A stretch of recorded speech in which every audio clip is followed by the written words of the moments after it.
பார்த்தீங்களா உப்பு அப்பா வருது இல்லை காடெல்லாம் புதையுது.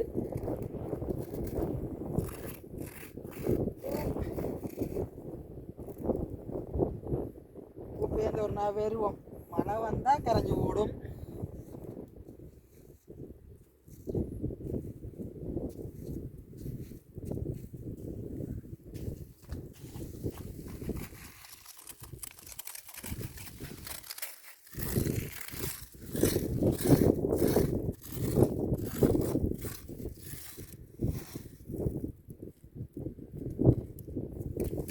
இது வந்து பூனேரி கற்காத்தீவுன்னு சொல்லி பாலத்தீவுன்னு சொல்லி எங்களோட இடம் போட்டு செல்கிடாங்க.